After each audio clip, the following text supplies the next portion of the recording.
तो कैसे हो मेरे गुजरात के कॉमर्स के भाई बहनों। मैंने आपसे वादा किया था कि मैं आपको इको और ओसी की तैयारी करवाऊंगा, तो मैंने तैयारी करवाना शुरू कर दिया है। जाओ जाकर हमारी प्लेलिस्ट को चेक करो, वहां पे आपको सारे वीडियोस देखने को मिलेंगे जो भी मैंने बनाए हैं एग्जाम की तैयारी करवाते हुए। तो अब हम लोग चैप्टर 5 को पढ़ने जा रहे हैं, पुअर्टी। यहाँ पे हमारी और आपकी बात हो रही होगी क्योंकि हम सभी गरीब हैं। पहले हम लोग जान लेते हैं meaning of poverty. Poverty means not having enough money और resource to meet basic needs like food, shelter, clothing, health care and education. एक इंसान के पास ना तो खाना खरीदने का, ना तो घर खरीदने का, ना तो कपड़ा खरीदने का, ना तो दवाई लेने का, ना तो एजुकेशन लेने का पैसा है, तो हम लोग उसको बोलेंगे गरीब, यानी पोवर्टी। आगे, it's so a condition where people can not maintain a minimum standard of living. इंसान को जीने के लिए रोटी, कपड़ा, मकान जैसी चीजें चाहिए होती हैं। इन सारी चीजों का भी बंदोबस्त जो इंसान नहीं कर पाता है, हम लोग उसको बोलते हैं पुअर। और वो किस कंडीशन में है? पोवर्टी के कंडीशन में है। This result in an poor quality of life and limited growth opportunity. अगर इंसान के पास ये सारी चीजें नहीं है तो हम लोग बोल सकते हैं कि उसकी जो लाइफ की क्वालिटी है वो बेकार है और उसके पास आगे बढ़ने की, ग्रो करने की अपॉर्चुनिटी भी लिमिटेड है। अब यहाँ पे हम लोग आगे जा रहे हैं टाइप्स ऑफ पोवर्टी के बारे में पढ़ने। पोवर्टी दो टाइप की होती है या दो पार्ट में इसको डिवाइड किया गया है। ट्रेडिशनल मीनिंग ऑफ पोवर्टी यानी income poverty, modern meaning of poverty यानी नॉन इनकम पोवर्टी। तो यहां से देखना, यहाँ पे मैंने गलती से ऊपर लिख दिया था explain the income concept of poverty, यानी ये जो है पहला वाला ट्रेडिशनल मीनिंग ऑफ पोवर्टी, इस सेक्शन से बोर्ड हमको 2 मार्क्स का सवाल पूछे। कैसे पूछे? Explain the income concept of poverty. तो यहाँ पे हम लोग इनकम कॉन्सेप्ट ऑफ पोवर्टी को पढ़ते हैं। देखो इसी सेक्शन से बोर्ड आपको 3 मार्क्स का भी सवाल पूछे कि explain the income concept of poverty. फर्क क्या होगा आपको पता है? आंसर की लेंथ का। मैं आपको ये पूरा कॉन्सेप्ट समझाऊंगा, उसमें से जितना आपको लगे कि इतना 2 मार्क्स में आएगा उतना लिख लेना, और जितना ऐसा लगे कि इतना मैं 3 मार्क्स में लिख सकता हूं तो मुझे मार्क्स मिल जाएगा, उतना लिख लेना। मेरा काम है यहाँ आपको सब कुछ समझाना। This type of poverty is related to income और मनी। ये जो पोवर्टी है, मतलब कि जो ट्रेडिशनल पोवर्टी है, वो रिलेट करती है सीधा पैसे के साथ।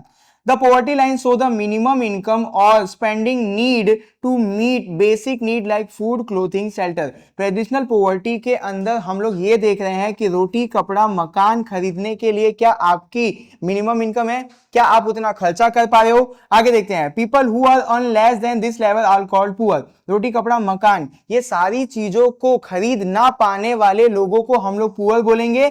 या ये सारी चीजें खरीदने की इनकम नहीं है आपकी, तो भी हम लोग क्या बोलेंगे? पुअर बोलेंगे। It's mainly so lack of food and starvation. भूखमरी की जो सिचुएशन है उसको हम लोग गिनते हैं किसके अंदर? इनकम पोवर्टी के अंदर या ट्रेडिशनल पोवर्टी के अंदर। However, it is called the lack of other basic need required for a minimum standard of living. इंसान को बेसिक चीज भी नहीं मिल पा रही है, यानी कि खाना भी नहीं मिल पा रही है, तो एक इंसान अपनी मिनिमम स्टैंडर्ड को भी मेंटेन नहीं कर पाएगा क्योंकि उसके पास मिनिमम स्टैंडर्ड को मेंटेन करने के लिए भी रिसोर्स नहीं है। तो ये पूरा जो कॉन्सेप्ट है वो जाएगा किसके अंदर? इनकम पोवर्टी बोल लो या फिर ट्रेडिशनल पोवर्टी बोल लो। तो इतना आप लिख दोगे तो आपको 2 मार्क्स पूरा मिल जाएगा। अब 3 मार्क्स का जब लिखना होगा तो एक एग्जांपल ऐड कर देंगे। If a family can not earn enough to buy food, pay for rent और cloth, they are living below the poverty line. क्या बोला गया? एक इंसान अगर अच्छे से नहीं कमा पा रहा है, वो अपने घर का रेंट नहीं पे कर पा रहा है, उसके पास पहनने के लिए कपड़े नहीं है और ना वो कपड़े खरीद पा रहा है, तो हम लोग उसको क्या बोलेंगे? पॉवर्टी लाइन के नीचे बोलेंगे। ये एग्जांपल ऐड कर देना, आपको 3 मार्क्स मिल जाएंगे, क्योंकि इससे ज्यादा कॉन्सेप्ट तो है भी नहीं। तो आप फालतू में इकोनॉमी के अंदर फेंका मत करो, उससे भी आपको मार्क्स मिलेंगे नहीं। अब जो टॉपिक है वो है मॉडर्न पोवर्टी, और इसको हम लोग बोलते हैं नॉन इनकम पोवर्टी। यहां से भी बोर्ड आपको 2 और 3 मार्क्स का सवाल पूछ रही है। तो explain the modern approach to poverty. Same, explain the modern approach to poverty 2 marks में भी पूछा जा सकता है, 3 मार्क्स में भी। वापस बोलूंगा, सिर्फ कंटेंट की लेंथ का फर्क होगा। This approach include not only income but also other aspect of a good life. जिंदगी को जीने के लिए सिर्फ पैसा नहीं चाहिए, पैसे के अलावा भी जिंदगी को जीने के लिए बहुत सारी चीजों की जरूरत पड़ती है।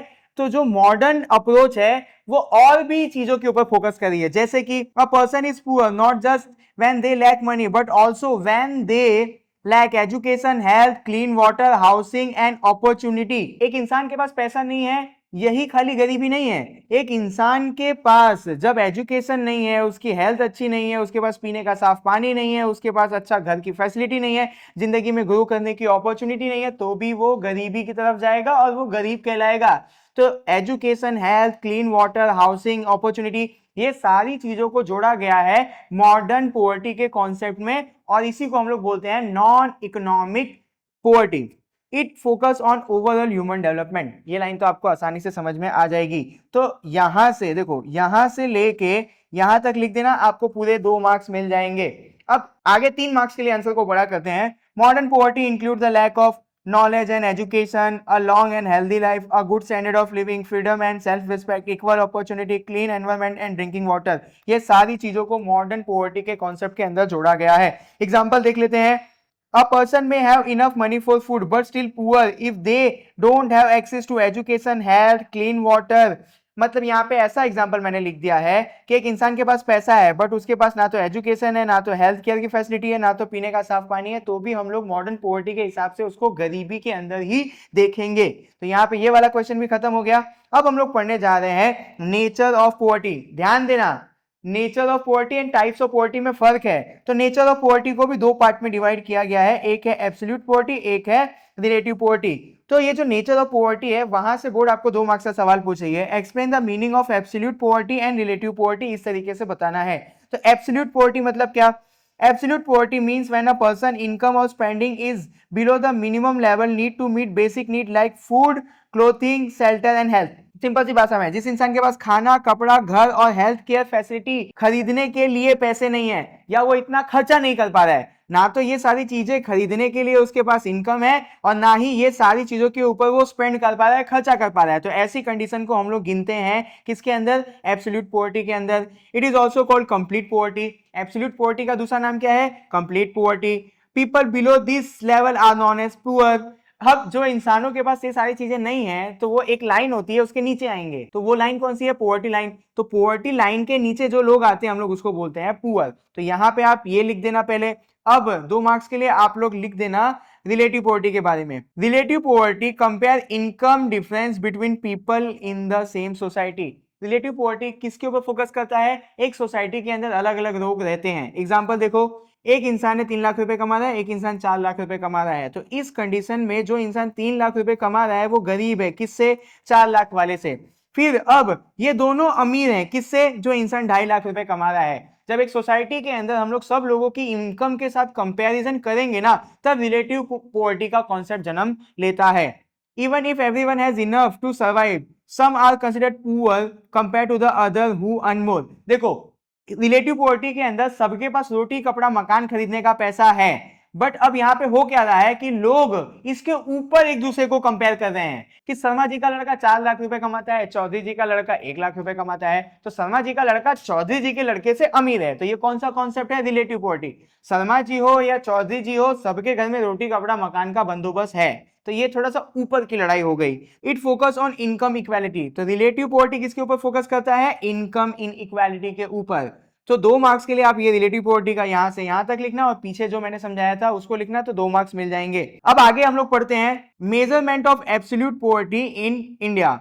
तो मेजर करने के लिए कमेटी थी जिसका नाम है तेंदुलकर कमेटी। 2004-5 में उन्होंने बोला कि 37.2% of people were below poverty line. उन्होंने ऐसा बोला कि 37.2% लोग आज भी गरीबी के नीचे हैं। 2011-12 आते तक 21.9% पीपल गरीबी लाइन के नीचे थे, पोवर्टी लाइन के नीचे थे। According to the planning commission, Goa had lowest poverty, सबसे कम पोवर्टी गोवा के अंदर है, और सबसे ज्यादा पोवर्टी है छत्तीसगढ़ के अंदर। वो डेटा आप नहीं लिखोगे तो भी चलेगा। अब यहाँ पे देखो, आप चाहो तो ये तेंदुलकर कमेटी वाली चीज निकाल देना, कोई जरूरत नहीं है, बट आपको पता हो इसीलिए मैंने बताया। तो आप इसकी जगह लिखोगे क्या? ऐसा बोलना कि 2004 और 5 के अंदर जो पोवर्टी थी वो ज्यादा थी, 2011-12 आते तक पोवर्टी रिड्यूस हो गई। तो ऐसे अगर आप लिखोगे तो ये जो डेटा याद करना है वो नहीं याद करना पड़ेगा और आपको चैप्टर पढ़ने में आसानी होगा। अब एक कॉन्सेप्ट है पोवर्टी लाइन। बोर्ड आपको यहाँ से 2 मार्क्स का सवाल पूछेगा कि what is poverty line. The poverty line is an imaginary line that shows the minimum income or spending needed for basic need। Poverty line क्या है? एक इमेजिनरी लाइन है। जो इस लाइन के नीचे आ रहा है वो गरीब है, जो इस लाइन के ऊपर आ रहा है वो गरीब नहीं है।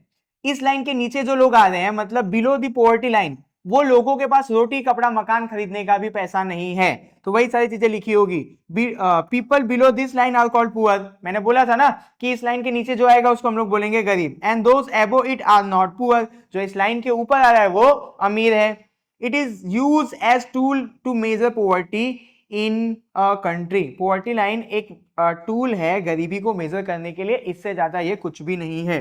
अब 2 मार्क्स के लिए बोर्ड यहां से आपको सवाल पूछी है कि limitations of the poverty line. Poverty line का लिमिटेशंस क्या है? Ignore non monetary aspect like health and education. Poverty line health और एजुकेशन जैसी चीजों पे ध्यान नहीं देती है। Same standard use for all region despite of cost difference. America में चीजों का दाम अलग है, इंडिया के अंदर चीजों का दाम अलग है, तो हर जगह पे चीजों का दाम अलग है, फिर भी एक ही तरीका इस्तेमाल किया जा रहा है पॉवर्टी को मेजर करने के लिए, तो ये चीजों को भी नहीं ध्यान में रखता है poverty line. Exclude people just above the poverty line. Poverty line के ऊपर जो लोग हैं ना, उनकी कंडीशन को इग्नोर कर देता है। अब इस लेवल के ऊपर जो लोग हैं, क्या पता उनके पास भी बहुत सारी चीजों की कमी हो, बट पॉवर्टी लाइन के कॉन्सेप्ट में अबव द पॉवर्टी लाइन वाले लोगों का कुछ भी ध्यान नहीं दिया जाता है। Based on outdated consumption pattern, इसके अंदर जो भी कंजप्शन पैटर्न का इस्तेमाल किया जा रहा है वो बहुत पुराने हो गए हैं। आज का जमाना बहुत आगे बढ़ गया है, बट पॉवर्टी लाइन के अंदर जो कंजप्शन का पैटर्न है वो बहुत पुराना है, ये भी एक बुराई है। Does not show income inequality. Poverty line के अंदर हमको कहीं पे भी पता नहीं चल पाता है कि देश के अंदर इनकम इनइक्वालिटी है कि नहीं है। तो 2 मार्क्स के लिए आप इतना लिख देना, जिस तरीके से मैंने लिखा है उसी तरीके से लिखना, तभी आपको 2 मार्क्स मिलेगा।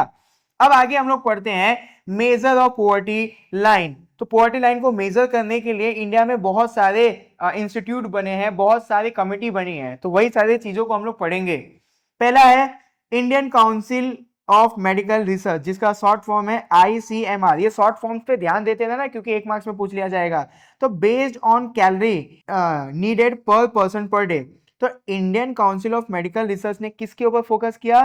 कैलोरी के ऊपर फोकस किया कि एक दिन में एक इंसान को कितनी कैलोरी की जरूरत पड़ेगी। अगर गांव के अंदर एक इंसान रहता है, उसको 2400 कैलोरी मिल जाती है तो वो गरीब नहीं है। अगर शहर के अंदर एक इंसान रहता है, उसको 2100 कैलोरी मिल जाती है तो वो गरीब नहीं है।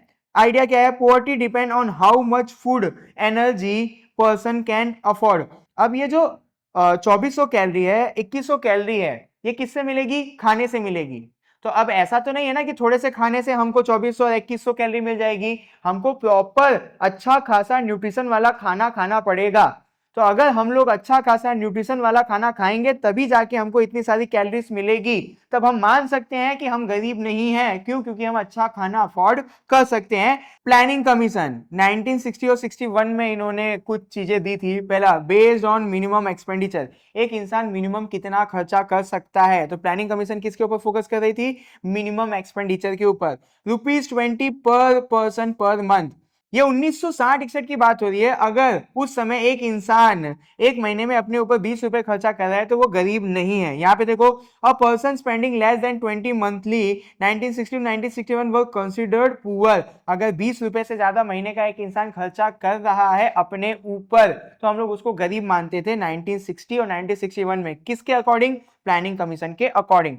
डांडेकर एंड रथ, ये भी 1960 और 61 के अंदर इन्होंने कॉन्सेप्ट दिया बेस्ड ऑन एक्सपेंडिचर। इन्होंने बोला कि अगर आप गांव में रहते हो तो आपको अपने ऊपर महीने का 15 रुपए खर्चा करना पड़ेगा, तब आप गरीब नहीं कहलाओगे। अगर आप शहर में रह रहे हो तो 22.50 पर पर्सन पर मंथ, शहर में रह के आपको अपने ऊपर एक महीने में 22 रुपए 50 पैसे खर्चने पड़ेंगे। Poverty was measure by how much a person spend on basic need. ये लोग मिनिमम एक्सपेंडिचर का कॉन्सेप्ट ले रहे थे, ये देखना चाहते थे कि एक महीने में एक इंसान अपनी बेसिक नेसेसिटी के ऊपर कितना खर्चा कर रहा है। अगर गांव में रह के 15 रुपए नहीं खर्चा कर पाया तो गरीब है, शहर में रह के 22.5 रुपए नहीं खर्चा कर पाया तो गरीब है। अब आ जाते हैं नेक्स्ट के ऊपर, प्रोफेसर DT लक्कड़वाला। बेस ईयर है 1973 और 1974, और 4 किस ईयर में आया था? 1993 में। मेनली ये कॉन्सेप्ट आया था 1993 में, बेस ईयर लिया गया था 1973 और 1974।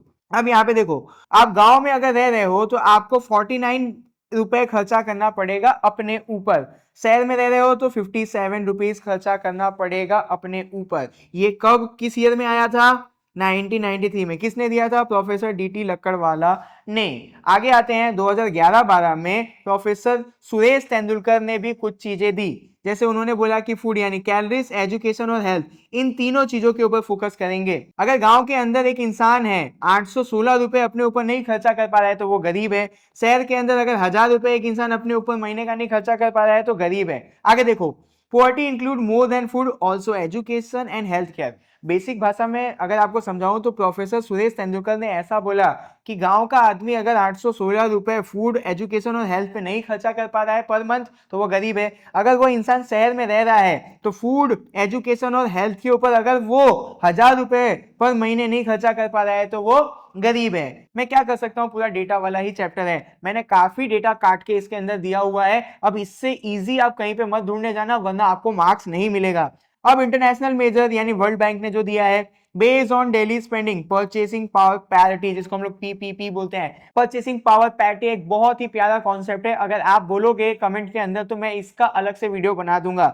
अब 2005 के अंदर एक इंसान अपने ऊपर $1.25 अगर पर डे नहीं खर्चा कर पा रहा है तो वो गरीब है। 2015 में ये बढ़ के कितना हो गया, 1.90 पर डे। ये पर डे का है, पर मंथ का नहीं। तो ये डेटा आप देख लेना। अब हम लोग आगे पढ़ने जा रहे हैं इंडिकेटर ऑफ पुअर्टी। यहाँ पे ये जो मैंने लाइन लिखी हुई है ये आंसर को बड़ा करने के लिए लिखा हुआ है, आप लोगों को अगर समझना है तो समझा ही देता हूँ। चलो, poverty can be measure through various social and economical indicator that show people standard of living. बहुत सारी चीजों से, बहुत सारी सामाजिक चीजों से, बहुत सारी इकोनॉमिक चीजों से हम लोग पुअर्टी को नापते हैं, हम लोग लोगों की स्टैंडर्ड ऑफ लिविंग को नापते हैं। यही बात यहाँ पे लिखी है मैंने। आगे देखते हैं। अब ये जो है इंडिकेटर ऑफ पोवर्टी, यहां से बोर्ड आपको 3 मार्क्स पूछती है। Explain any 3 indicator of poverty, सिर्फ 3 ही इंडिकेटर्स बताने हैं पोवर्टी के, और 5 मार्क्स का भी पूछ लेती है। What are the leading indicator of poverty in India, तो आप समझ जाओगे। अगर मैंने 3 बताया तो कितने मार्क्स में लिखना है, 3 मार्क्स में। अच्छा देखो, जब आप 3 मार्क्स में 3 इंडिकेटर लिख रहे होगे तो आंसर इतना बड़ा नहीं हो पाएगा, तो आप क्या करना, पहले इसका आंसर शुरू कैसे करना, मीनिंग लिख देना। पोवर्टी का जो मीनिंग है वो लिख देना, और 1-2 लाइन पोवर्टी के कॉन्सेप्ट के बारे में लिख देना।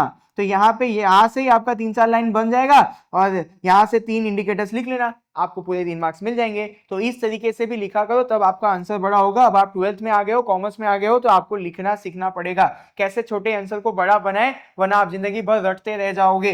पहला जो इंडिकेटर है, लो पर कैपिटा कंजप्शन, ध्यान से समझते हैं। People in developing countries spend less than those in developed nation. हमारे देश, इंडिया जैसे देश के अंदर जो इंसान है वो अपने ऊपर कम खर्चा करता है। अमेरिका जैसे देशों में लोग अपने ऊपर ज्यादा खर्चा करते हैं। तो यही बात यहाँ पे लिखी हुई है कि डेवलपिंग कंट्री के अंदर इंसान अपने ऊपर कम खर्चा करता है, डेवलप कंट्री के ऊपर इंसान ज्यादा खर्चा करता है। इंडिया एक डेवलपिंग कंट्री है और अमेरिका एक डेवलप कंट्री है। अब ऐसा क्यों होता है, low income limit buying power lead to poverty. देखो, इंडिया के अंदर किसी को शौक नहीं लगा है कि वो अपने ऊपर कम खर्चा करे। वो कम खर्चा क्यों कर पा रहा है, क्योंकि उसकी इनकम लिमिटेड है, जिसकी वजह से वो कम चीजों को खरीद पाता है और वो गरीबी की तरफ जा रहा है। एग्जांपल देखो, गांव के अंदर बहुत सारी पुअर फैमिली है जो खाने को भी अफोर्ड नहीं कर पाती है, ना कपड़ा अफोर्ड कर पाती है। तो हम लोग इसको क्या बोलेंगे, लो पर कैपिटा कंजप्शन। हर एक इंसान अपने ऊपर कम खर्चा कर पा रहा है। इसका मेन कारण क्या है कि उनकी इनकम लो है। मैल न्यूट्रिशन दूसरा इंडिकेटर है। Poor people cannot buy nutritious food become weak and unhealthy. एक गरीब इंसान को 2 वक्त का खाना मिल जाए वही बड़ी बात है, तो वो न्यूट्रिशन वाला क्या खाना खरीद पाएगा या उसके पास न्यूट्रिशन वाले खाने का जुगाड़ हो पाएगा। तो मैल न्यूट्रिशन का मतलब जिस इंसान को न्यूट्रिशन वाला खाना नहीं मिल पा रहा है, तो बेसिकली वो कौन से लोग होंगे, गरीब लोग। गरीब लोगों के पास कहां से न्यूट्रिशन वाला खाना आएगा। FAO report 2015, India rank second in the world for malnutrition. Malnutrition के अंदर हमारा सेकंड रैंक आता है। इतनी गंदी हालत है हमारे देश में न्यूट्रिशन को लेके। Example, children in poor family suffer from lack of protein and vitamin. गरीब घर के बच्चों को ना तो अच्छे से प्रोटीन ना तो अच्छे से विटामिन वाला खाना मिल पाता है, जिसकी वजह से उनका ग्रोथ भी अच्छा नहीं हो पाता है। अब तीसरा जो इंडिकेटर है, life expectancy and infant mortality rate. Poor people live shorter lives and many babies die early due to weak health and service। अब गरीब इंसान के पास अगर अच्छा खाना नहीं है तो उनके बच्चे भी जल्दी मर जाते हैं। 1 साल की उम्र पूरा करने के पहले उनके बच्चे मर जाते हैं, जिसको हम लोग रिलेट करेंगे इन्फेंट मोर्टालिटी रेट से। अब एक गरीब इंसान अपनी पूरी जिंदगी में अगर अच्छा खाना नहीं खाएगा तो वो अच्छी और लंबी जिंदगी भी नहीं जी पाएगा। 40-50 साल में बेचारे की डेथ हो जाएगी। उसका मेन कारण क्या है, क्योंकि उसके पास न्यूट्रिशन वाला खाना नहीं है। तो अगर एक इंसान के पास न्यूट्रिशन वाला खाना नहीं होगा तो वो ना तो लंबा जी पाएगा और उसके बच्चे भी जल्दी मर जाएंगे। ये बोलने में बहुत बेकार लगता है, पर यही असली रियलिटी है इंडिया की। Rural area with no hospital have higher infant mortality rate. देखो, खाना तो एक ठीक है, जो इन्फेंट मोर्टालिटी रेट है उसका सबसे बड़ा कारण है कि हमारे देश के गांव के अंदर अच्छा हॉस्पिटल नहीं है, जिसकी वजह से जो छोटे बच्चे पैदा होते हैं उनकी केयर नहीं हो पाती और वो मर जाते हैं। तो यहां से हम 2 चीज समझते हैं, न्यूट्रिशन और हेल्थ फैसिलिटी की वजह से ना तो इंसान लंबा जी पा रहा है और ना ही जो गरीब है उनके बच्चे 1 साल की उम्र को कंप्लीट कर पा रहे हैं। तो यहाँ पे आप ये तीनों को लिखोगे तो 2 मार्क्स मिल जाएगा। अब 5 मार्क्स के लिए हमको सब कुछ पढ़ना पड़ेगा। Medical facilities in developing countries health service are limited. हम जैसी कंट्री के अंदर आप सबको पता है कि गवर्नमेंट हॉस्पिटल का क्या हालत है। तो इंडिया एक डेवलपिंग कंट्री है और यहाँ पे जो हेल्थ फैसिलिटीज है वो बकवास है। Poor people can not afford proper treatment, more disease and poverty.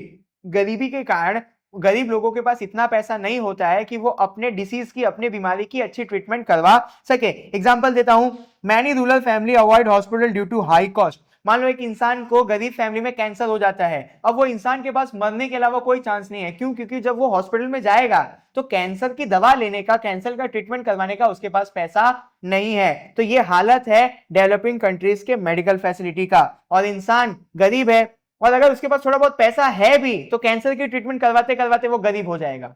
क्यों? क्योंकि वहां की गवर्नमेंट ने हेल्थ केयर फैसिलिटी पे अच्छे से ध्यान नहीं दिया है। ड्रिंकिंग वाटर, अब ये ड्रिंकिंग वाटर का समझना, यहां से बोर्ड आपको 2 मार्क्स का सवाल पूछती है और साथ साथ में 3 मार्क्स का भी सवाल पूछती है। Explain the importance of safe drinking water and housing facility. Same question 3 marks में भी पूछा जा सकता है, बस कंटेंट का फर्क होगा। देखो, lack of clean water cause disease like cholera and typhoid. अगर पानी साफ नहीं होगा तो हमको कौन कौन सी बीमारी हो सकती है? कॉलेरा और टाइफाइड जैसी बीमारी। People in slum often drink polluted water, fall sick easily. जो गरीब लोग हैं, जो झोपड़पट्टी में, झुग्गियों में रहते हैं, वो गंदा पानी पीते हैं और वो जल्दी बीमार हो जाते हैं। जब देश के लोग बीमार होंगे तो वो कमजोर हो जाएंगे, तो एक कमजोर इंसान अच्छे से काम भी नहीं कर सकता है। तो ये भी नुकसान देश को ही झेलना पड़ता है। पहले तो वो गरीब है, गरीबी की वजह से वो अच्छी जगह पे रह नहीं पा रहा है, वो जहां पे भी रह रहा है उसको वहां पे साफ पानी नहीं मिल पा रहा है, और साफ पानी ना पीने की वजह से वो कमजोर रह रहा है, जिसकी वजह से वो काम भी अच्छे से नहीं कर पा रहा है, तो वो गरीबी से और बाहर नहीं निकल पाएगा। आगे toilet facility, many village still lack proper toilets. आज भी गांव के अंदर लोग खुले में जाते हैं, गांव के अंदर आज भी अच्छे से टॉयलेट फैसिलिटी नहीं है। Lead to poor sanitation and water borne disease. हम लोग खेत में चले तो जाते हैं बट ये भूल जाते हैं कि जो हम लोग खेत में कर रहे हैं उससे बहुत ज्यादा वाटर बॉर्न डिसीज होंगे और साफ सफाई के अंदर भी तकलीफ आएगी। एग्जाम्पल, गवर्नमेंट स्वच्छ भारत अभियान एम टू सॉल्व दिस। अच्छा चलो, यहाँ पे अच्छी बात लिख दी गई है कि टॉयलेट फैसिलिटी के लिए गवर्नमेंट ने स्वच्छ भारत अभियान चालू किया है। अब आप बोले होंगे कि भैया आप ड्रिंकिंग वाटर और हाउस फैसिलिटी के अंदर ये टॉयलेट क्यों पढ़ा रहे हो? क्योंकि आपको आंसर बड़ा भी करना होगा 2 मार्क्स के लिए।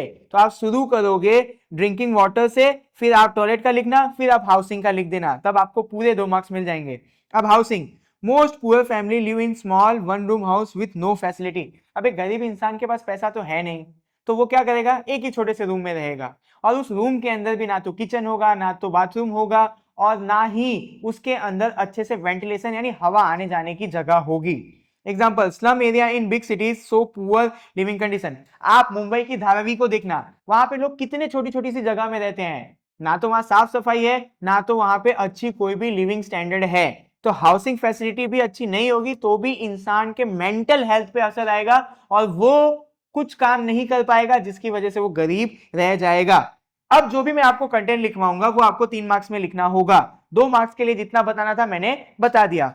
Electricity consumption, low power use per person means poor standard living. Example, many rural homes still depend on kerosene lamp. आज भी हमारे देश के अंदर बहुत जगह पे इलेक्ट्रिसिटी नहीं पहुंची है, और जहां पे भी इलेक्ट्रिसिटी पहुंची है वहां पे लोगों की इनकम इतनी नहीं है कि वो सारा सारा दिन हमारे जैसा एसी चला सके, इतनी सारी लाइटें चला सके।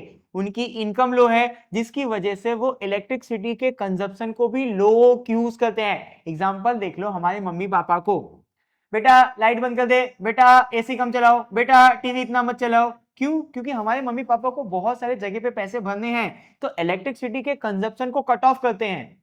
तो ये भी हालत है हमारे देश में इलेक्ट्रिसिटी का, इनकम नहीं है जिसकी वजह से इंसान इलेक्ट्रिसिटी का कंजप्शन नहीं कर पा रहा है। और अगर इलेक्ट्रिसिटी हर जगह नहीं पहुंचेगी तो फैक्ट्री नहीं आएगी, जब फैक्ट्री नहीं आएगी तो लोगों को काम नहीं मिलेगा और लोग गरीबी के अंदर ही रहेंगे। अब आता है education, poor people often remain uneducated, fewer job on opportunity. अब देखो, गरीब इंसान के पास पैसा तो है नहीं, जो गरीब इंसान होते हैं, गरीब फैमिली होती है, उनके घरों के अंदर छोटे छोटे बच्चों को काम करने भेज दिया जाता है।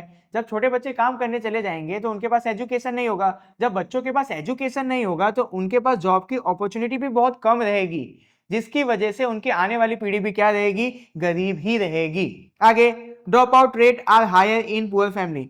मान लो मेरे आसपास एक चाय के ठेले पे बच्चा काम करता था, मैंने उसको देखा, पहले वो स्कूल जा रहा था, फिर मैंने कुछ सालों बाद देखा, मैंने उसको पूछा कि अब तो स्कूल क्यों नहीं जा रहा है, उसने बोला कि भैया मेरी बहन भी बड़ी हो रही है, मुझे उसके स्कूल की फीस भरनी होती है, अगर मैं स्कूल जाऊंगा तो मेरी बहन की स्कूल की फीस कौन भरेगा। तो गरीबी की वजह से बहुत सारे बच्चे ड्रॉप आउट ले लेते हैं क्योंकि उनको अपना घर चलाना होता है। Unequal income and wealth, rich people enjoy luxury while poor people lack basic necessity. Poverty of indicator का ये भी एक बहुत बुरा चीज है, अनइक्वल डिस्ट्रीब्यूशन ऑफ वेल्थ और इनकम। मान लो हमारे देश ने 100 रुपए कमाया, वो 100 रुपए में से ज्यादा हिस्सा अमीरों के पास चला जाता है, बहुत कम हिस्सा बाकी सब लोगों में बंटता है। तो बहुत कम हिस्सा जब बाकी सब लोगों में बटेगा तो वो बेचारे गरीब ही रहेंगे ना। मान लो कि हमने 100 रुपए कमाया, 10 लोग हैं, 100 रुपए में से 60 रुपए 3 लोगों के पास हैं, बाकी के जो 40 रुपए बचे हैं उसमें 7 लोगों को गुजारा करना है। तो इस तरीके से अगर इनकम का डिस्ट्रीब्यूशन करेंगे तो गरीबी तो रहेगी देश के अंदर। Example, a rich businessman versus slum worker, big income gap so inequality. अब एक बिजनेसमैन की फैक्ट्री में काम कौन करता है, जो इंसान स्लम में रहता है। बिजनेसमैन तो मोटा मोटा प्रॉफिट बना के अमीर हो जाएगा, बट उस स्लम के वर्कर को वो बहुत छोटी सी सैलरी या वेजेस देगा जिसकी वजह से वो गरीब ही रहेगा।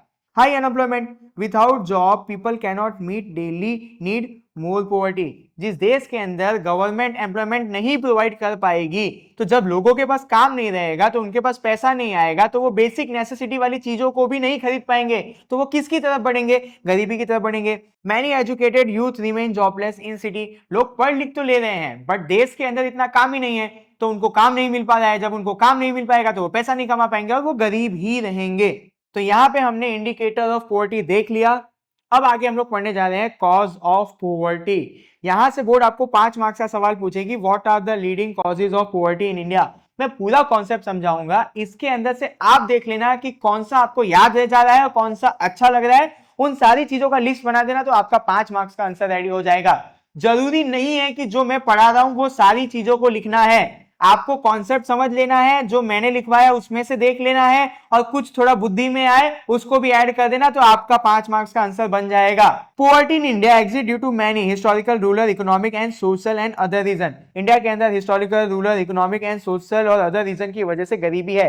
ये आंसर लिखने का एक टाइटल पॉइंट है, मतलब कि एक स्टार्टिंग पॉइंट मैंने आपको दे दिया। Historical reason, during British rule Indian farmer, traders and industries suffered. जब अंग्रेज हमारे देश में आए थे तो उन्होंने सबके ऊपर जुल्म किया, इंडियन फार्मर के ऊपर, इंडियन ट्रेडर्स के ऊपर, हमारे देश की फैक्ट्रीज के ऊपर, सबके ऊपर जुल्म किया, सबके बिजनेस को, सबके काम को बर्बाद किया। British trade tax and industrial policy ruined Indian cottage and small industries. India के अंदर जो भी कॉटेज और स्मॉल इंडस्ट्रीज थे उनके ऊपर ब्रिटिशर्स ने ऐसे ऐसे टैक्स लगाए जिसकी वजह से वो बेचारे बर्बाद हो गए। तो याद रखना, इंडियन कॉटेज इंडस्ट्री और स्मॉल इंडस्ट्री कैसे बर्बाद हुए, ब्रिटिश ने जो भी उनके ऊपर ट्रेड टैक्स लगाया उसकी वजह से। This cause loss of job, unemployment and rising poverty. जब हमारे देश के अंदर फैक्ट्रीज बंद होंगी तो लोगों को काम भी नहीं मिलेगा, जब लोगों को काम नहीं मिलेगा तो वो अनएम्प्लॉयड रहेंगे और उनकी इनकम जनरेट नहीं होगी जिसकी वजह से वो गरीब होते चले गए। Example, Indian handloom weavers lost work when Britishers textile enter in India. Indian handloom work सब बर्बाद हो गया जब ब्रिटिशर्स हमारे देश में आए। अगर आपको ये एग्जांपल नहीं याद रहता है तो कोई दिक्कत नहीं है, मैंने यहाँ पे दे दिया है, इजी लगे तो लिख लेना, इजी ना लगे तो कोई दिक्कत नहीं है। अब यहाँ पे causes of rural poverty. Causes of rural poverty के अंदर से बोर्ड आपको 2 मार्क्स का भी सवाल पूछ रही है। Explain the causes of rural poverty. तो रूरल पॉवर्टी का पहला कॉज है natural causes, natural disaster like drought, flood, irregular monsoon, reduce crop production. मान लो कि गांव के अंदर अगर बाढ़ आ गई, सूखा पड़ गया और बारिश अच्छे से नहीं हुई तो ज्यादा क्रॉप नहीं उग पाएंगे। Farmer income become uncertain, increase poverty in India. जब फार्मर ज्यादा उगा नहीं पाएगा तो उसकी इनकम क्या हो जाएगी, कम हो जाएगी या अनसर्टेन हो जाएगी, जिसकी वजह से गांव के अंदर गरीबी बढ़ने के चांसेस हो जाते हैं। अभी देखो, महाराष्ट्र के अंदर जब सूखा पड़ा था तो बहुत सारे फार्मर्स माइग्रेट हो गए थे शहर के अंदर काम करने के लिए। जब सूखा पड़ गया तो बेचारों का क्रॉप नहीं उगा, तो अब उनको घर तो चलाना है, तो वो माइग्रेट हो गए थे किसी और जगह पे काम के लिए, पैसे के लिए। दूसरा जो है रूरल पोवर्टी का कॉज वो है demographic cause. High population growth rate reduce income पर पर्सन। ज्यादा लोग पैदा हो जाएंगे या ज्यादा आबादी बढ़ जाएगी तो हर इंसान के पास कम पैसा जाएगा। मान लो कि एक घर में 100 रुपए आता था और 10 लोग थे तो एक इंसान को 10 रुपए मिलता था। अभी उसी घर में 20 लोग हो जाएंगे और इनकम 100 रुपए रहेगी तो एक इंसान को 5 रुपए मिलेगा। तो पॉपुलेशन अगर बढ़ेगी ज्यादा और इनकम नहीं ज्यादा बढ़ पाएगी तो हर इंसान के हाथ में कम पैसा आएगा। Large families and low income cause poor leaving condition. अब जिसकी फैमिली बड़ी है तो उनकी लिविंग कंडीशन अच्छी नहीं होगी। किसी का कपड़ा फटा है तो किसी का जूता अच्छा नहीं है तो और लड़कियों को स्कूल नहीं भेज रहे हैं, क्यों? क्योंकि फैमिली बड़ी है, इनकम कम है, जिसकी वजह से उनकी लिविंग कंडीशन बेकार है। Unemployment rise because there are more worker than jobs. अब पॉपुलेशन आप बढ़ाओगे तो इसका मतलब ये थोड़ी है कि जॉब के नंबर भी बढ़ जाएंगे। मान लो कि स्कूल के अंदर 10 टीचर चाहिए और 100 टीचर रेडी है पढ़ाने के लिए। कितनी सीट खाली है? 10 टीचर की सीट खाली है, पढ़ाने के लिए 100 खड़े हैं तो बाकी 90 लोग तो अनएम्प्लॉयड रह जाएंगे ना। तो बाकी 90 लोगों के पास जब काम नहीं होगा तो वो गरीब ही तो रहेंगे, क्योंकि काम नहीं है तो पैसा नहीं कमा पाएंगे। तो पॉपुलेशन बढ़ने से दो दिक्कत आ रही है, पहला पर पर्सन की इनकम घट जाएगी, दूसरा ज्यादा लोग पैदा हो जाओगे उतनी जॉब इतने जल्दी नहीं क्रिएट हो पाएगी। तो यहां पे हमने रूरल पॉवर्टी के दोनों कॉजेस को पढ़ लिए। अब हम लोग जा रहे हैं इकोनॉमिक कॉजेस को पढ़ने। तो इकोनॉमिक कॉजेस के अंदर से भी बोर्ड आपको 2 मार्क्स का सवाल पूछ रही है। Explain the concept of any 3 economic causes of poverty in India. सिर्फ 3 इकोनॉमिक कॉजेस के बारे में बताना है। पहला इकोनॉमिक कॉजेस, अच्छा अब बोर्ड आपको इसके अंदर से 5 मार्क्स का भी सवाल पूछ लेगी। जब 2 मार्क्स का पूछी तो उन्होंने बोला 3 इकोनॉमिक कॉजेस, 5 मार्क्स के अंदर सारे इकोनॉमिक्स कॉजेस को लिख देंगे। पढ़ते हैं हम लोग। पहला इकोनॉमिक कॉजेस है लो एग्रीकल्चर प्रोडक्टिविटी। इसको समझते हैं। Farming output is low because of poor irrigation, old technology, lack of education and training, over use of land by many peoples. देखो, लो एग्रीकल्चर प्रोडक्टिविटी का मतलब है कि एक किसान कम फसल उगा रहा है। अब एक किसान कम फसल क्यों उगाता है? ना तो उनके खेतों में अच्छे से पानी पहुंच रहा है, उनके पास जो मशीन है, जो टेक्नोलॉजी है वो भी पुरानी है, उनके पास खेती करने की ना तो एजुकेशन है ना तो नई तरीके की कोई ट्रेनिंग ली है उन्होंने, और एक ही लैंड को बार बार वो लोग यूज कर रहे हैं जिसकी वजह से उसकी फर्टिलिटी कम हो जाती है, जिसकी वजह से क्रॉप कम उग रहा है। समझ में आया? लो प्रोडक्टिविटी वाला, लो एग्रीकल्चर प्रोडक्टिविटी वाला कॉन्सेप्ट समझ में आया? किसान कम क्रॉप उगा पा रहा है, किन की वजह से?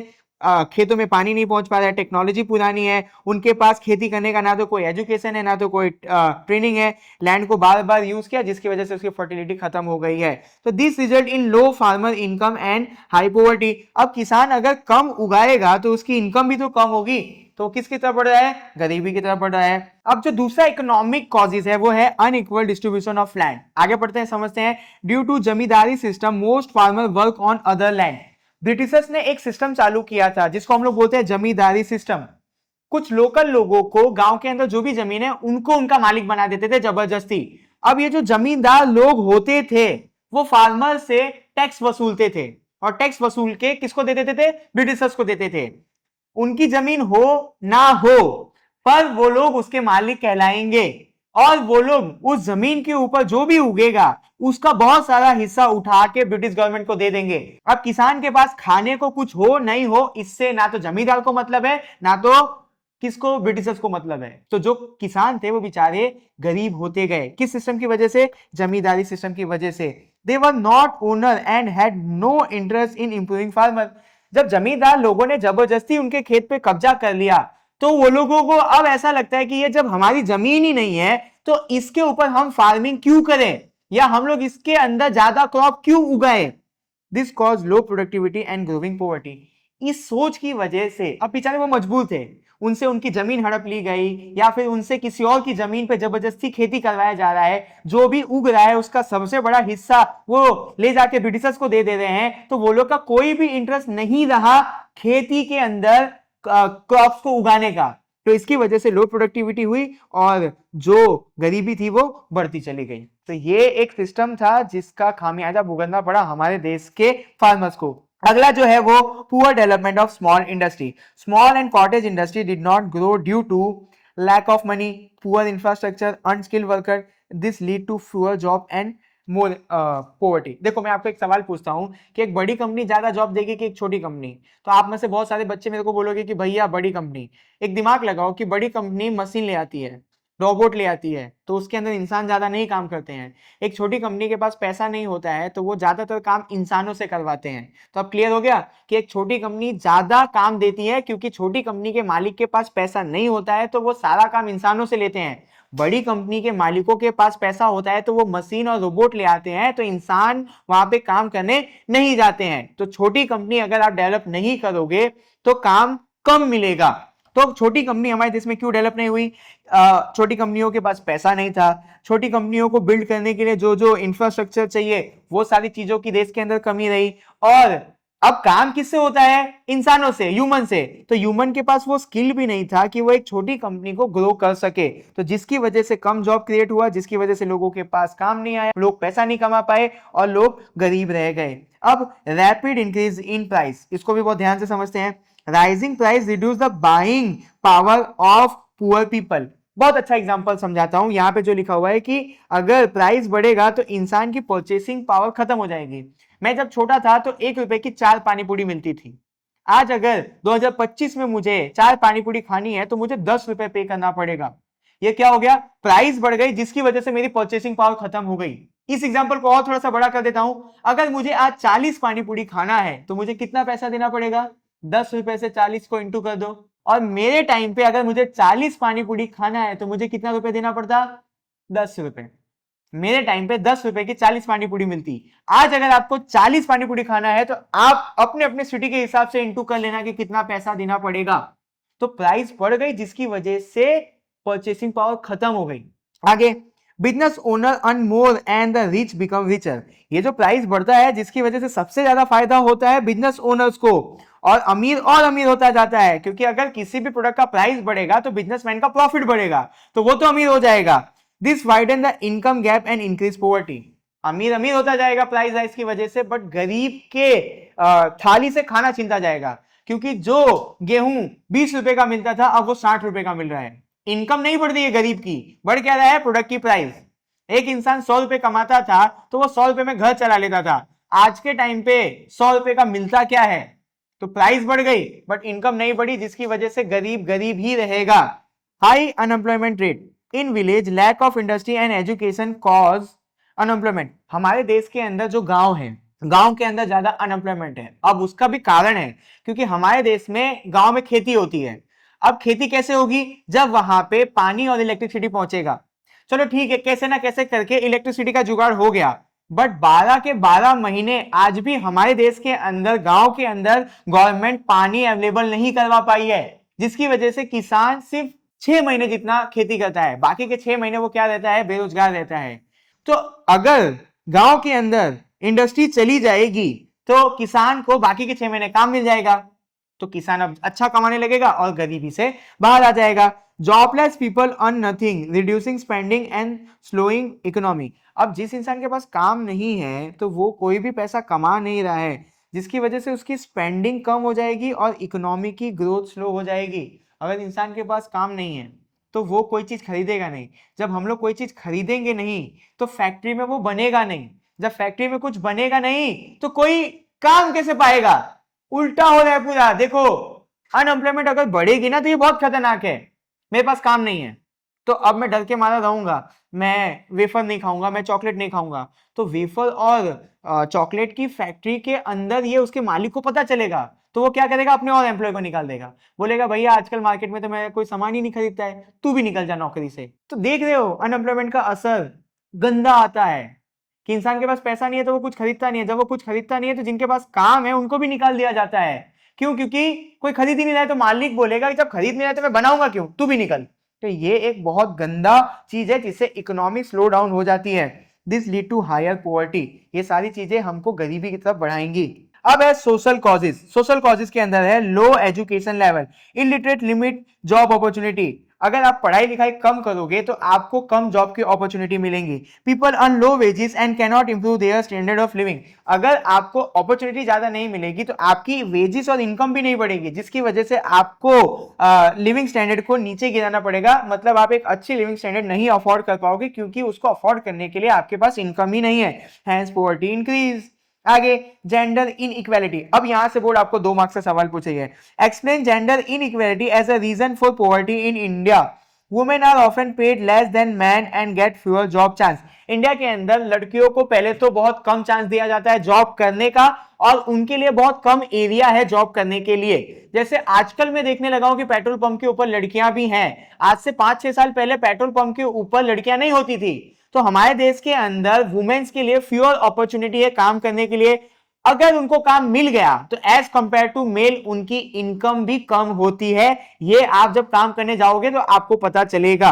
Poor health and fewer opportunity for women की फैमिली इनकम। अगर एक औरत की हेल्थ खराब है और उसको कम अपॉर्चुनिटी दोगे कमाने के लिए, इसकी वजह से पूरी फैमिली की इनकम पे असर आएगा और फैमिली की इनकम लो रहेगी, जिसकी वजह से हम बोल सकते हैं कि फैमिली आज भी अभी भी गरीबी में जिएगी। अब हम लोग देखने जा रहे हैं अदर कॉजेज। अदर कॉजेज के अंदर है पहला war.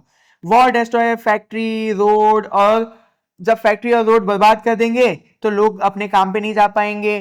Competition for resource increase and development slow down. जब वॉर होगा ना तो एक गवर्नमेंट बोलेगी कि हमारे देश में जो भी रिसोर्स है सब वॉर की तरफ लगा दो। अभी गरीबी वरीबी छोड़ो, भाड़ में जाए, अभी हम हमारे देश को वॉर से बचाना है, तो देश के अंदर जितना भी रिसोर्स है वो सारा लगा दो वॉर के अंदर, गरीबी बाद में देखेंगे। तो ये वजह से भी जो गरीबी है वो बढ़ती जाएगी।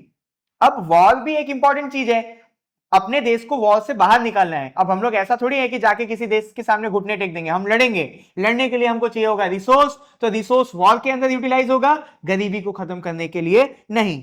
अब high defence expenditure, spending too much on defence reduce money for school, hospital and industry. हमने अभी देखा ना कि एक इंसान के पास एजुकेशन नहीं हो, एक इंसान के पास हॉस्पिटल नहीं हो, एक देश में फैक्ट्री नहीं होगा, तो ये सारी चीजों की वजह से उस देश के लोग गरीबी में रहेंगे।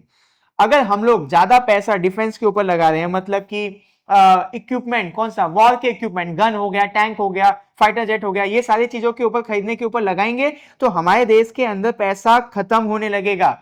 जितना पैसा हम लोग ये सारी चीजों के ऊपर लगाएंगे उतना ही कम पैसा हमारे पास बचेगा स्कूल खोलने के लिए, हॉस्पिटल खोलने के लिए और इंडस्ट्री खोलने के लिए।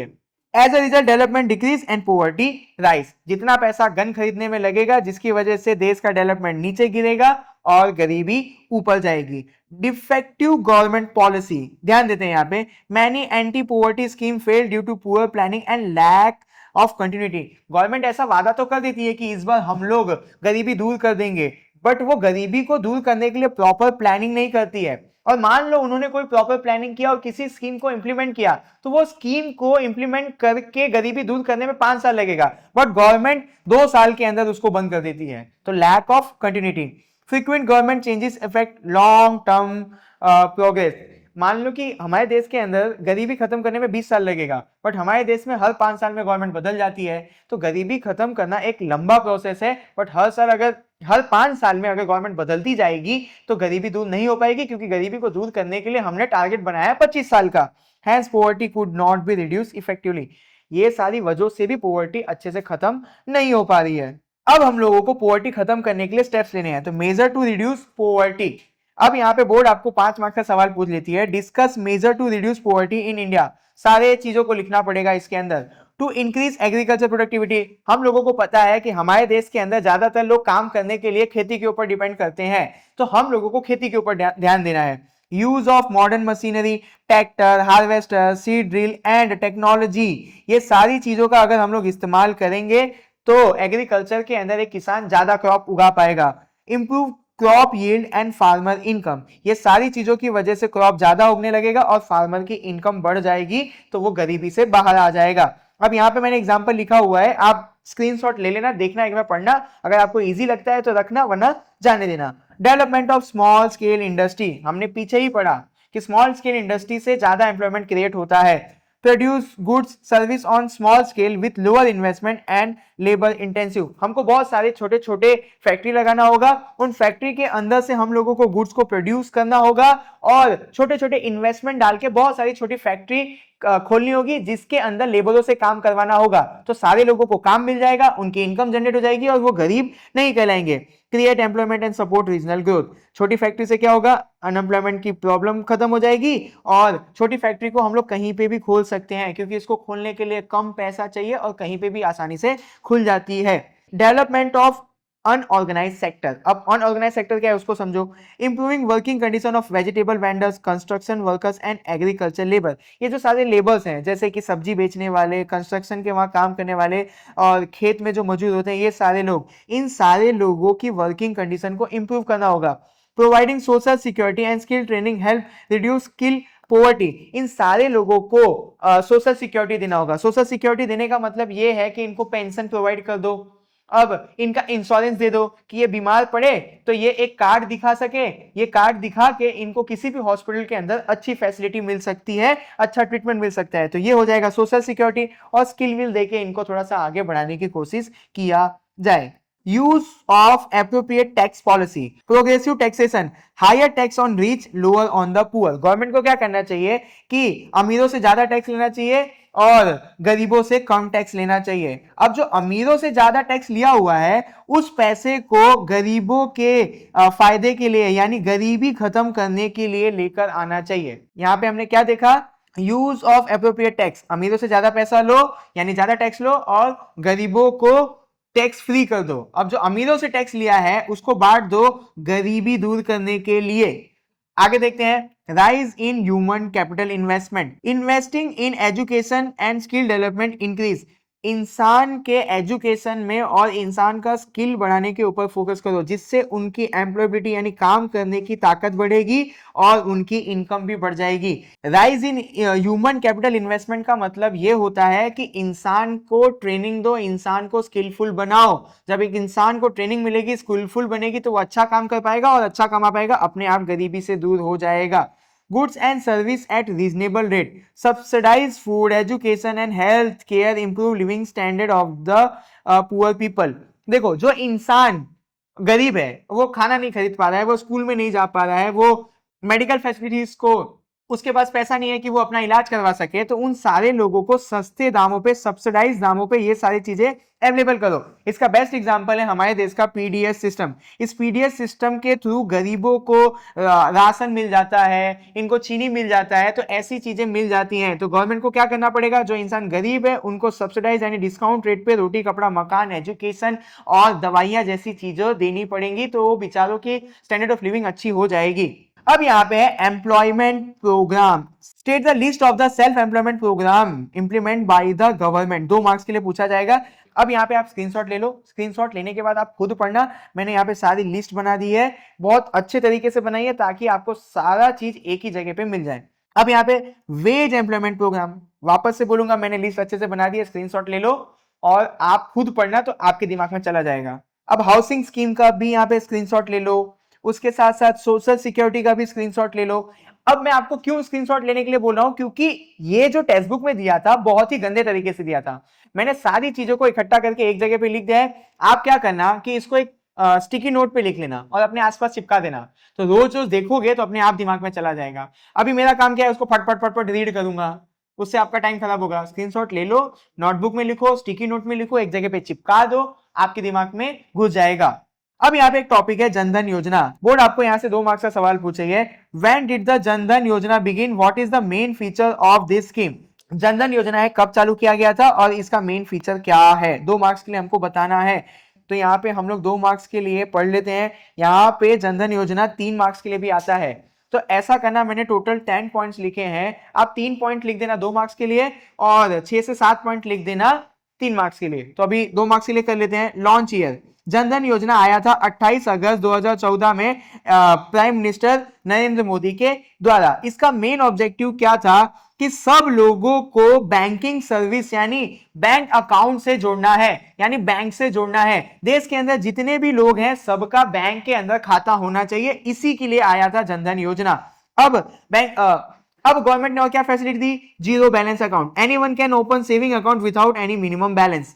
हम लोग जब बैंक के अंदर जाते हैं अकाउंट खुलवाने तो वो लोग बोलते हैं कि आपको 1000 रुपए, 2000 रुपए, 3000 रुपए तो रखना ही पड़ेगा अकाउंट के अंदर, हम लोग इसको बोलते हैं मिनिमम बैलेंस। बट जनधन योजना के अंदर गवर्नमेंट ने ऐसा ऑफर दिया कि आप एक भी रुपए मत रखना अकाउंट के अंदर, तो जीरो बैलेंस अकाउंट। तो ये आप 3 लिख देना, आपको 2 मार्क्स मिल जाएंगे। अब RuPay debit card, account holder get a RuPay debit card to withdraw money and make digital payment. Government एक रुपे डेबिट कार्ड देगी जिससे हम लोग पैसे निकाल सकते हैं अकाउंट से और डिजिटल पेमेंट कर सकते हैं। अगर आपको ये पॉइंट मजा नहीं आया तो मत लिखना, क्योंकि हमारे पास और भी पॉइंट हैं।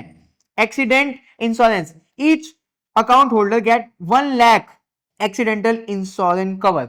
जिसका भी जनधन योजना वाला अकाउंट है उसको 1 लाख का एक्सीडेंटल इंश्योरेंस मिलेगा। बाद में इसको 2 लाख का भी कर दिया गया, तो ये भी फायदा हुआ। Life insurance, account holder also get a life insurance cover of 30,000 for those who open the account with in a specific time. जब ये अकाउंट आया था देश के अंदर, मतलब जब ये ऑफर आया था जनधन योजना का, तो कुछ इंसानों को गवर्नमेंट ने लाइफ इंश्योरेंस कवर भी दिया था। आगे overdraft facility, after 6 months of satisfying operation an overdraft facility up to 10,000 is available। अगर किसी भी इंसान का 6 महीने तक इसमें खाता रहा और उसने थोड़े बहुत ट्रांजेक्शन इसके अंदर किए तो 10,000 रुपए वो एक्स्ट्रा निकाल सकता है अपने अकाउंट से, जिसको हम लोग बोलेंगे ओवरड्राफ्ट फैसिलिटी। मान लो उसके अकाउंट में 10,000 रुपए हैं और उसको चाहिए 20,000 रुपए, तो अपने अकाउंट से 20,000 रुपए निकाल सकता है। एक्स्ट्रा कितना निकाला? और 10,000 रुपए। तो इस फैसिलिटी को हम लोगों ने क्या बोला? Overdraft facility. पहले 6 महीने अच्छे से अकाउंट चलाना होगा तभी ये फैसिलिटी मिलेगी। Direct benefit transfer, government subsidy like LPG pension are directly transfer into ये जनधन अकाउंट के अंदर। गवर्नमेंट ने ये अकाउंट इसीलिए भी खुलवाया था कि गवर्नमेंट जो भी फैसिलिटीज देती है लोगों को वो सारी सीधा उनके अकाउंट में दे देगी। मान लो बूढ़े लोगों को पेंशन देना है तो गवर्नमेंट सीधा जनधन अकाउंट के अंदर ही पेंशन डाल देगी। Interest on deposit, the saving in Jan Dhan account earn interest just like regular bank account. Government इस अकाउंट के ऊपर इंटरेस्ट देगी। वैसे तो सभी अकाउंट के ऊपर इंटरेस्ट मिलता है, गवर्नमेंट इस अकाउंट के ऊपर भी इंटरेस्ट देगी। Financial improvement, it help poor and rural people access banking, credit, insurance and pension facility। Main मुद्दा यही था कि सारे गरीबों को बैंकिंग फैसिलिटी देनी है, उधार की फैसिलिटी देनी है, मतलब लोन प्रोवाइड कर सके उसके लिए उनके पास अकाउंट होना चाहिए, इंश्योरेंस करने के लिए उनके पास अकाउंट होना चाहिए और पेंशन मिल सके उसके लिए अकाउंट होना चाहिए। तो ये मेन ऑब्जेक्टिव थे जनधन योजना को चालू करने का। तो मैंने यहाँ आपको 5वें चैप्टर का भी सब कुछ समझा दिया। कोई भी डाउट लगता है तो मुझे कमेंट करना, मैं उस टॉपिक का सेपरेट कॉन्सेप्ट वाला वीडियो लेकर आऊंगा। अब मैं आपको आगे मिलूंगा 6ठे चैप्टर का सारा कॉन्सेप्ट समझाते हुए।